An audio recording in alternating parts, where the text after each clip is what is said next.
J'ai quitté mon Église pour venir m'identifier à une bande d'exaltés. Je suis l'un d'entre eux. Je m'identifie à eux. Ils disent, Billy, tu as perdu la tête. Peut-être que c'est vrai, mais j'ai trouvé la pensée de Christ. J'ai trouvé sa parole. J'ai trouvé sa présence. J'ai trouvé qu'il est le même hier, aujourd'hui et éternellement.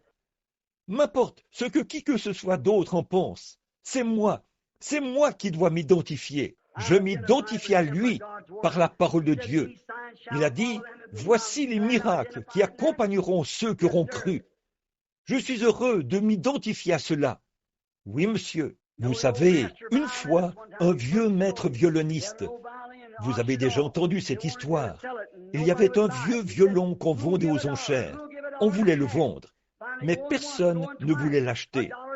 On disait, qui veut donner $1? Qui veut donner $1,50? Finalement, une fois, 2 fois, $1,50. Finalement, un vieil homme aux cheveux gris qui se trouvait dans l'assistance s'est avancé. Vous connaissez l'histoire. Il l'a ramassé. Il a dit, donnez-le-moi. Il a enduit l'archet de colophane et a joué du violon à quelques reprises. Les gens se sont mis à pleurer.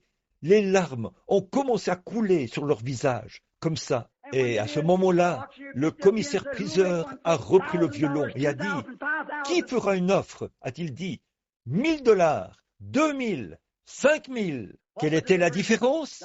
Le maître, celui qui le connaissait, celui qui l'avait fabriqué, il savait comment faire ressortir ce qui y était enfoui. Et tant que nous essayerons de mener nos églises par des credos et des dénominations, nous ne réussirons jamais. Que le grand constructeur de l'humanité, celui qui a fait l'homme à son image, celui qui est en train de se former une épouse pour la même cause, que le Saint-Esprit se saisisse de son archet et joue une seule fois cette parole dans votre cœur. Et ce sera notre meilleur exemple. Peu importe le nombre de grandes églises que vous fréquentez et le nombre de noms inscrits sur le registre, ça portera plus de fruits pour Jésus-Christ que toutes les églises, les dénominations, les credos, les églises du monde et les organisations du monde entier. Il est en train de former une épouse. Oui, monsieur. Il est en train d'en détacher les morceaux maintenant, d'en ôter le monde. Oh, l'adhésion à l'Église, les credos, les dénominations et les dogmes, tout cela doit être retranché de l'Église. Leurs idées formalistes, leur indifférence, leur doctrine et tout. Revenez et laissez le Maître prendre l'archet. Laissez le Maître vous prendre dans ses mains, jouer la parole et dire « Jésus-Christ est le même, hier, aujourd'hui et éternellement ». Dites « Amen, Seigneur ». Forme-moi, façonne-moi, Seigneur. Fais de moi ce que je devrais être. Alors quelque chose de différent se produira. Alors, si moi, je suis élevé de la terre, j'attirerai tous les hommes à moi. Oui, monsieur, il vous taille maintenant. Il vous taille pour vous faire correspondre à sa parole. Il ôte de vous tous les credos, tous les dogmes et tout le reste. Il essaie de former de nouveau une épouse pour le Fils. Un autre chef-d'œuvre, une partie de la parole. La parole. Jésus ne pouvait pas prendre cette place. Vous souvenez-vous de la lecture qu'il avait faite ce jour-là dans le livre? Il n'avait lu qu'une partie de la prophétie. Il avait laissé le reste pour les derniers jours. C'est à nous qu'incombe cette autre partie. Alors, voyez-vous, il a taillé, il veut tailler l'Église, tout comme il l'a fait pour le Fils, comme il l'a fait pour l'épouse et l'époux. Pour que vous soyez son épouse, vous devez être une partie de lui, pas une partie du credo, pas une partie de l'Église, pas une partie de la dénomination, mais une partie de lui. Tout ce qui est taillé d'une quelconque autre forme ne marchera pas. C'est dans la parole que vous devez être taillé.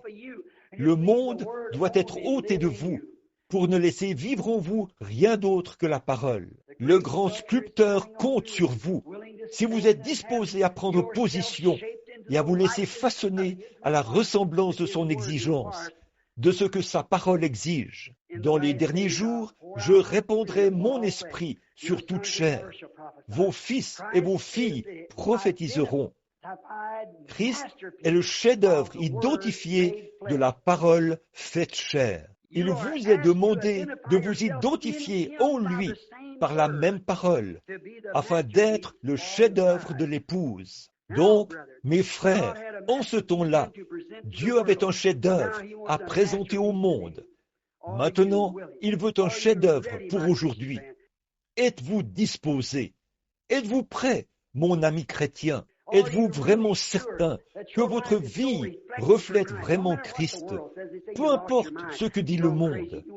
Ils vous disent, vous avez perdu la tête, vous êtes devenu fou, vous êtes allé vous joindre à cette bande d'exaltés.